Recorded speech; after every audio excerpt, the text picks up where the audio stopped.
falamos do que é personalidade.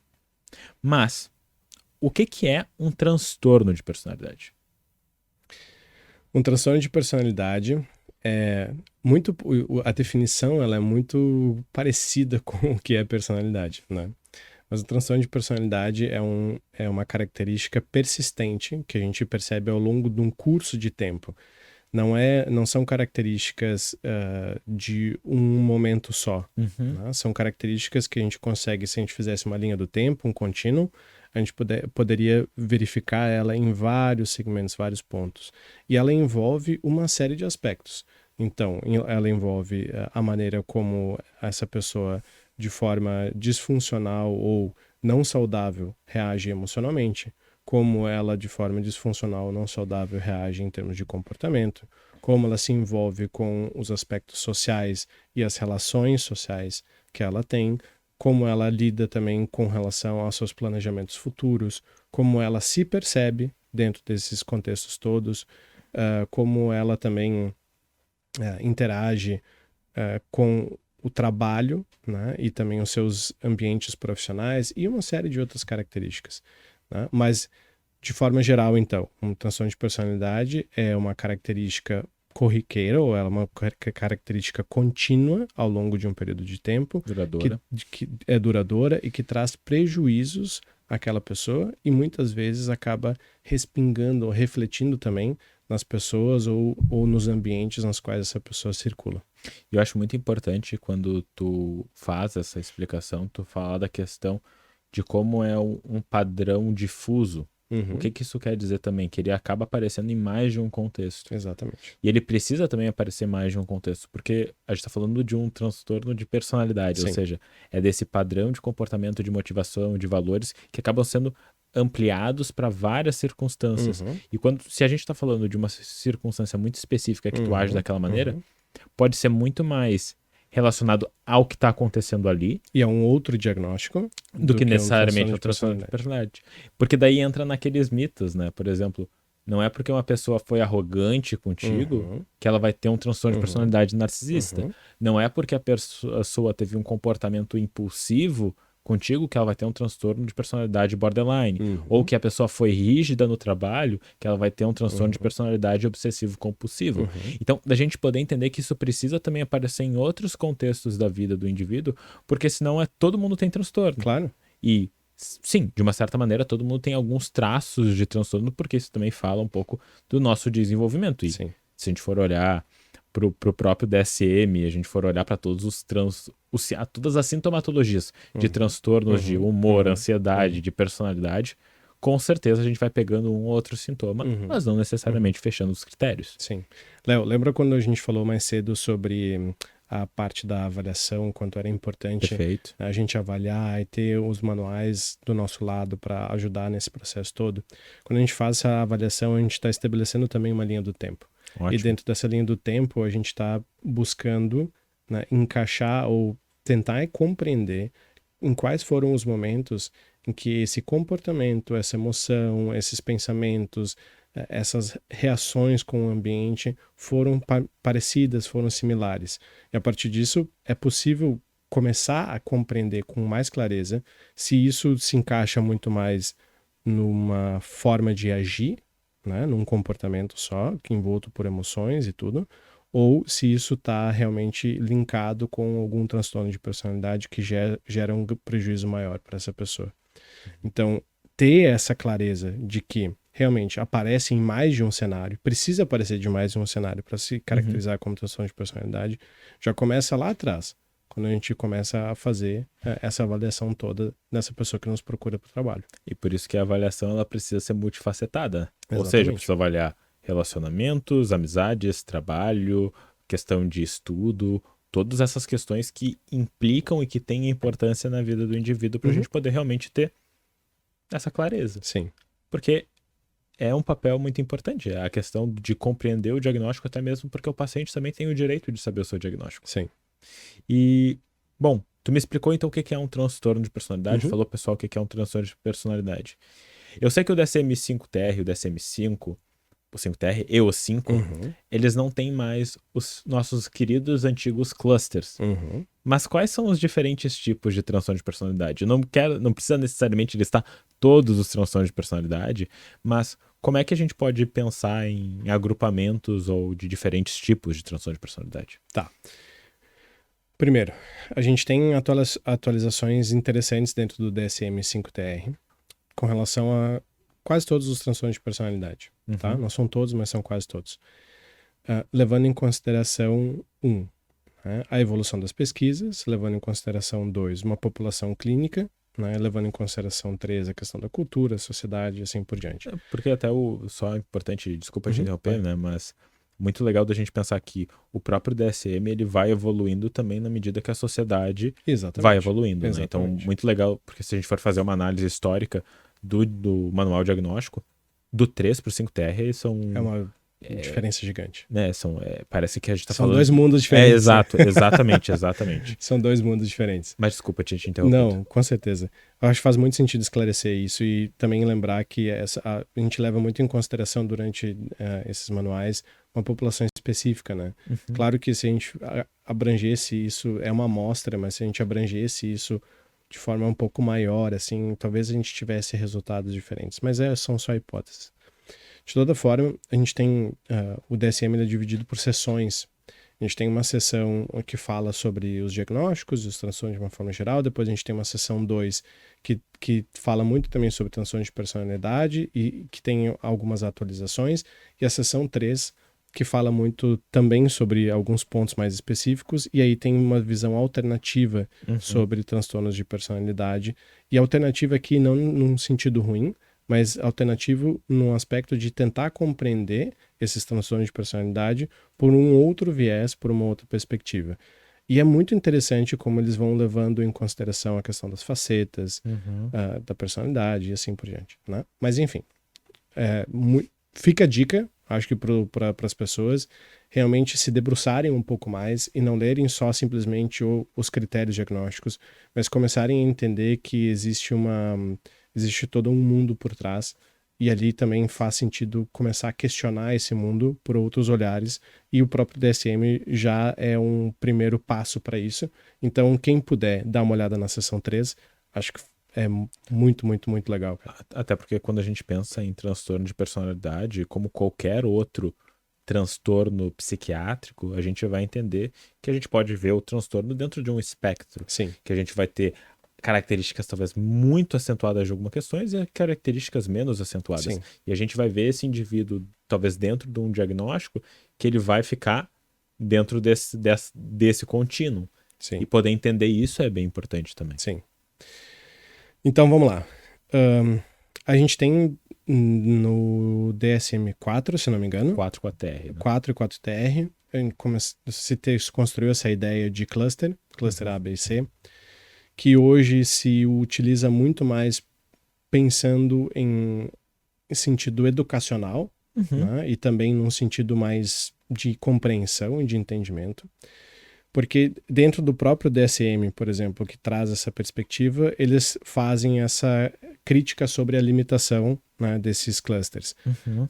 Por conta da falta de evidências concretas, por conta da falta de pesquisas suficientes com relação a isso, da pouca população utilizada, etc, etc.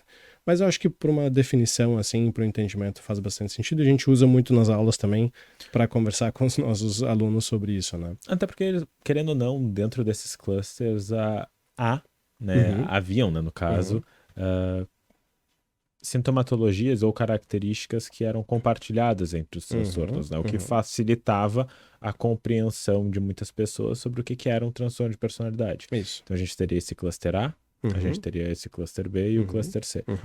Hoje em dia a gente já não tem mais isso no DSM, mas, como tu mesmo falou, às vezes nos auxilia para ter uma visão mais global e educacional, bem educacional do que são esses transtornos. Léo, me corrija se eu esquecer alguma coisa. Provavelmente vou esquecer algum deles quando eu fazer a nomeação, tá? Então, no cluster A, a gente tem esquizotípicos, esquizoides e outros, né? Tem alguns... Paranoide. Paranoide também. Tem mais algum, se eu não me engano. Esquizoide, esquizotípico, paranoide. Isso. Depois no cluster B, tem transtorno de personalidade borderline, narcisista, Antissocial. histriônico antissocial. Histriônico e antissocial. Isso, histriônico antissocial. E depois no cluster C, a gente tem os famosos ansiosos, né? Então, o transtorno Personalidade personalidade obsessivo-compulsivo, dependente. os dependentes e o Esquiva evitativa. Então, são esses 3 grandes grupos que existem, né? E que a gente utiliza como um entendimento, como uma compreensão mais aprofundada sobre. Não, perfeito. E aí a gente consegue ver essas diferentes categorizações e a gente vai ver que existem bastante transtornos de personalidade, né? Então a gente vai ver desde esses comportamentos assim, talvez que a gente poderia colocar como um pouco mais excêntricos desse cluster A, o cluster B um pouco mais essa questão, um pouco mais de relacionamento e de funcionamento, às vezes, de novo, vão ter vários, social, e o cluster C da Muito questão do ansioso. ansioso. Né? E a gente vai ver que, na verdade, a grande maioria das pessoas vai ter, na verdade, tracinhos de cada um desses. Exatamente. Né? Mas, pensando nisso, né? Pensando nos diferentes tipos de transtornos de personalidade, como que se dá o tratamento para esses transtornos? E não, a gente não vai entrar em cada um deles, porque a gente vai ficar aqui não sei quantas horas há dias falando sobre cada um deles. Certeza. Mas quais são características importantes no tratamento de transtornos de personalidade? Como um todo, assim. O relacionamento, né? A relação interpessoal no processo de terapia é muito importante. Além disso, na verdade, um passo anterior a ele. Saber diferenciar qual que é o transtorno de personalidade que está envolvido. Em outras palavras, avaliem. Avaliem bem. Faça uma boa anamnese. Então, saber avaliar, saber entender realmente o que está ali, né, na tua frente, com quem tu está conversando, como essa pessoa se estrutura e assim por diante. Então, esse é o primeiro passo. Segundo passo, conseguir estabelecer uma boa relação, um bom vínculo terapêutico para que o trabalho seja possível. Porque em todos os transtornos de personalidade, a relação e o vínculo é um dos pontos fundamentais e cruciais desse processo. A gente tem outras pesquisas tantas que mostram o quanto a relação terapêutica ela é parte fundamental do processo. Chega em alguns casos a beirar 80% da responsabilidade na evolução e no desfecho positivo do tratamento dessas pessoas. Então, aqui a gente tem, acho que um dos passos mais interessantes. E acho que um outro fator fundamental é saber que existem distinções entre cada um desses diagnósticos que fazem com que nós, como terapeutas, precisamos também de características específicas para o trabalho com essa gama, com essas várias gamas da população. Eu acho muito interessante que tu fala isso, né? E tu puxa a veia da relação terapêutica, porque eu acho que isso é muito importante. A gente tem, como tu mesmo falou, muita evidência dentro da literatura que aponta como a relação terapêutica, se a gente for olhar para todas as relações terapêuticas, é um fator comum a todas, mesmo em diferentes linhas teóricas. E além disso, que é um fator que está realmente, que tem uma robustez importante, se a relação terapêutica é boa, isso está mais associado com os desfechos positivos no processo de psicoterapia. Então, muito importante da gente ter essa clareza e poder fomentar e trabalhar a relação junto com os nossos pacientes. Até mesmo porque uma das questões que é interessante quando a gente pensa em transtorno de personalidade é que o uso de psicofármacos, muitas vezes, ou seja, de medicação, vai ter um efeito não tão potente quanto para outros transtornos. Vamos pensar, para um transtorno de personalidade narcisista, tu vai tomar uma medicação para te ajudar a fazer o manejo de alguns sintomas. Mas é muito diferente do que um transtorno afetivo bipolar, por exemplo, que o tratamento medicamentoso ele é crucial, né? Sim. E aí, claro, e aí a gente tem um outro exemplo, né, que é o transtorno de personalidade borderline. Ele não se tem um entendimento sobre qual que é a linha farmacológica que faz mais sentido para aquele tipo de pacientes. Então, o que a gente acaba fazendo é tratar os sintomas que esses pacientes apresentam, né? Por isso que é preciso ter muita clareza, assim, de qual é a estratégia que a gente vai lançar a mão para ajudar durante esse processo. Ter essas certezas. Certezas não sei, mas ter essas clarezas é bem, bem, bem importante. Até porque a gente vai ter que, como o uso da medicação tem um resultado que é realmente focado em sintomatologia e não tanto no transtorno como um todo, a ênfase na psicoterapia ela acaba ganhando ainda mais força. E daí pensando nisso, pensando na relação, porque daí eu acho que essa é uma outra grande questão importante, que há uma tendência, como esses padrões de funcionamento eles são tão difusos de um transtorno de personalidade, eles acabam aparecendo também no setting terapêutico. E daí a gente poder promover um ambiente diferente, com estratégias diferentes, também vai ter essa repercussão fora, não é? Com certeza. Vamos pegar 2 exemplos. Transtorno de personalidade borderline, né? Que é uma das populações que tu mais... Que é uma das populações que mais atendo. Né? Existem, de novo, acho que existem muitos estudos sobre, alguns estudos mais estruturados, outros nem tanto, linhas teóricas que estão começando a chegar mais perto, outras já mais afastadas. A gente tem aqui como padrão ouro, nesse momento, a DBT, e a gente tem correndo junto, assim, chegando muito perto com relação a questão de robustez em termos teóricos e de estudo, a terapia de esquema. Né? Mas, por enquanto, ainda, o grande consenso que se tem dentro da psicologia, de uma forma geral, é que a DBT é uma das principais linhas para esse tipo de população. Por que a DBT é tão importante para a população borderline? Por conta da desregulação emocional. Perfeito. Né? E a DBT, ela dá muito, entre outras coisas, ela dá muito conta ênfase nisso. De dar ênfase a isso, de ajudar os pacientes a conseguirem lidar com as suas emoções de uma forma mais saudável. Perfeito. E isso vai ter repercussão direta na maneira como essas pessoas sentem, interpretam e lidam com suas emoções fora da terapia, além de poder se relacionar de uma outra maneira e também começar a encontrar estratégias e saídas para que ela se torne mais saudável para ela mesma e para as pessoas que estão à sua volta. A busca dentro do processo de terapia, e eu acho que isso transpassa qualquer tipo de abordagem ou linha teórica, é a busca por autonomia do paciente. Então, ele precisa, no final do processo de terapia, saber como lidar e compreender e lidar com o seu funcionamento. E a partir daí também começar a traçar outras linhas. Se a gente pudesse resumir muito o que tu falou, é a importância da autorregulação. Exatamente. E a autorregulação é algo que a gente almeja muito nos nossos pacientes, porque terapia precisa ter início, meio e fim. Sim. E o fim da terapia, e daí eu sempre bebo da terapia cognitivo clássica, que ela diz que o paciente ele tem que sair da terapia sendo seu próprio terapeuta. Sim. E o que isso quer dizer no final das contas? É que o paciente vai conseguir fazer a avaliação do que está acontecendo com ele, avaliar os pensamentos, emoções e comportamentos. E a partir disso, vai conseguir fazer essa autorregulação e esse manejo para ter desfechos mais saudáveis. É aquela velha história. Mas, Léo, daí tu vai ter que estar controlando tudo o tempo todo. Mas a gente nos controla também o tempo todo. É aquela velha história. O cara te cortou no trânsito. Tá, tu pode ficar com raiva. Tu provavelmente vai ficar com raiva e pode passar um pensamento intrusivo não muito legal na tua cabeça. De, por exemplo, vou sair do carro.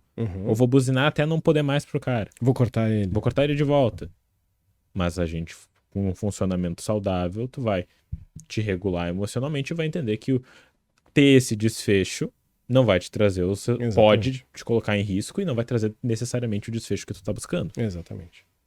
E da mesma maneira, né, se a gente pensar agora no outro exemplo, transtorno de personalidade narcisista, e se a gente pensar um pouco mais em terapia de esquema, e tu tá aqui também para falar bastante sobre, mas um dos pontos fundamentais dentro do tratamento deles, né, entre várias outras coisas, é dar limites, e saber de forma afetiva conseguir dar esse limite e acolher a vulnerabilidade que está por trás disso, né, que está por trás dessa construção que foi feita por essas pessoas dentro da personalidade delas.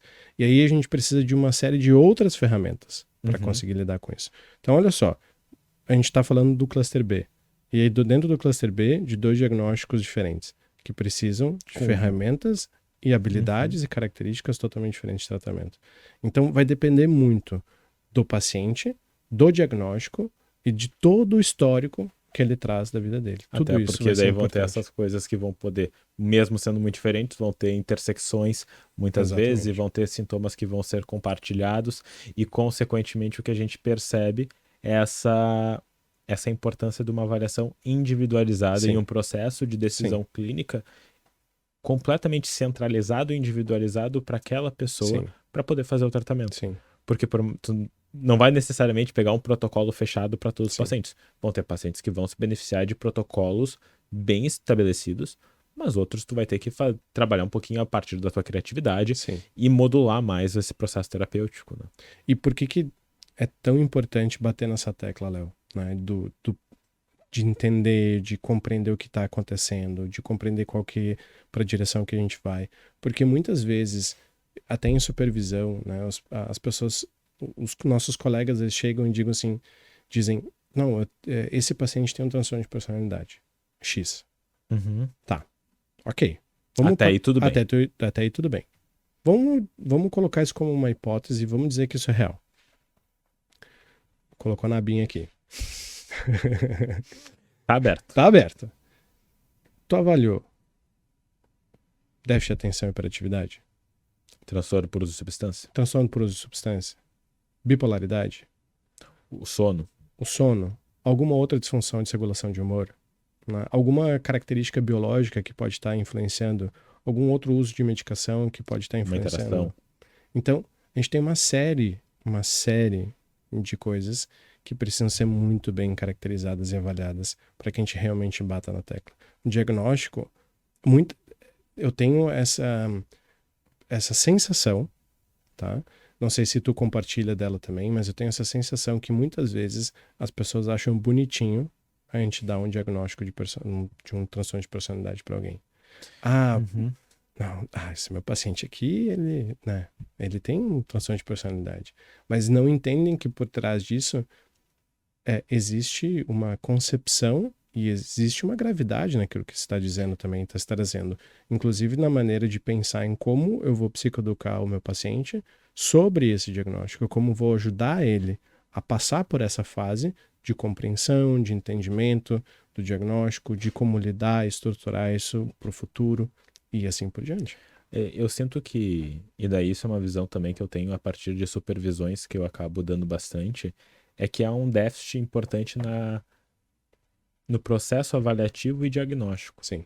Então, esse déficit num processo de conseguir realmente fazer um diagnóstico diferencial, conseguir realmente fazer um diagnóstico, às vezes vai levar o paciente para um processo terapêutico que não é o que é melhor para ele. Uhum. E, na verdade, de novo, o processo de avaliação, ele começa no momento que tu dá oi pro teu paciente e ele vai sempre acontecendo. Tu tá avaliando teu paciente até o último dia de terapia. Porque, na verdade, tu definir um diagnóstico é um passo para tu orientar o teu tratamento e tu vai avaliando, monitorando o progresso durante toda a terapia. O paciente não tá melhorando. O que tu faz? Tu tem que voltar para a formulação do caso e poder avaliar novamente para tu poder tomar uma outra decisão clínica.